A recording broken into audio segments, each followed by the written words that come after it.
Welcome to week 7, where we are going to talk about earthquakes and plate tectonics. So the first video, we're going to talk a little bit about the Earth's interior, what it looks like, and then we're also going to talk about earthquakes and some of the basics. What are they, how they're created, and some of the waves that are produced. And then we'll get into some more specifics of earthquakes, like scales, locating the epicenter, effects of earthquakes, and then we'll talk plate tectonics in the later videos. So what does the interior of the Earth look like and consist of? And why is this important? Well, this is going to come into play when we start talking about plate tectonics, and the earthquakes that we talk about are generated in this outer layer here. So the top layer of the Earth, called the crust or the lithosphere, this is this kind of hard, brittle shell, kind of like an eggshell, on the outside of the Earth. And that is where earthquakes are occurring, and when that plate, when the lithosphere fractures, when multiple plates interact with each other, you can get energy released in the form of earthquakes. So those are all forming in that upper layer of the Earth.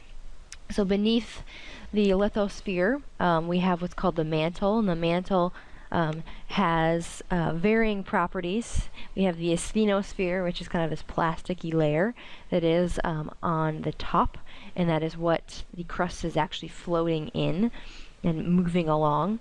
And then below that mantle, we have the core, which is split up between the liquid outer core and the solid inner core. And your textbook goes into some good detail with some of the properties of each of these layers. And how do we know what the interior of the Earth looks like? Well, we use earthquakes, and we'll talk about that in a little bit after we talk about what the heck earthquakes are. We'll discuss how they're related to the inside of the Earth. So what are earthquakes? They're large vibrations in the Earth's crust, and they change. They can have different speeds, magnitudes, frequencies. Basically what happens in the Earth's crust is we have stress and strain that are building up. We might already have a pre-existing fault, like you can see in this image here. This fault trace on the surface of the Earth, and then the fault plane going deep inside the Earth.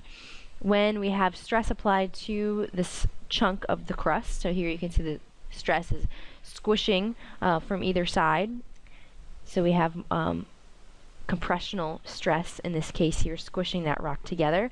Well, stress builds up, the rocks are not moving right away because of friction, and then once that energy is released, it's released in the form of earthquakes, and we have this maybe focus where the energy is actually originating from, and it radiates outwards from that point.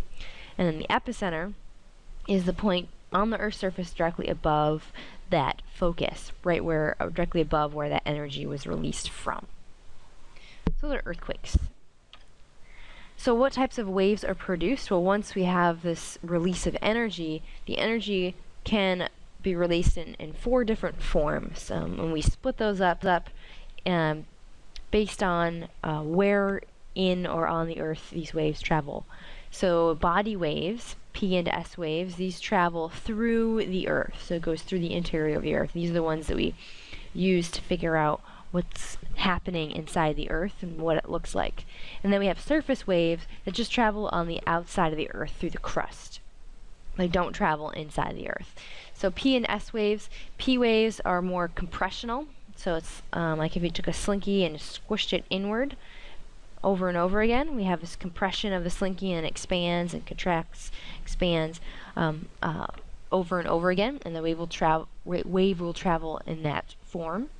We have S waves, which is more of a snake-like pattern. So we have a wave form. If you were to take that slinky and wave it back and forth, those would be S waves, and those both travel through the Earth. And then the surface waves that only travel on the surface of the Earth, we have love waves, which have this side-to-side motion on the surface. And then the Raleigh waves, which are kind of like a rolling motion, like maybe similar to waves on the ocean. So the surface moves up and down like the waves in the ocean. So those are the 4 different types of waves that are transmitted through or on the surface of the Earth.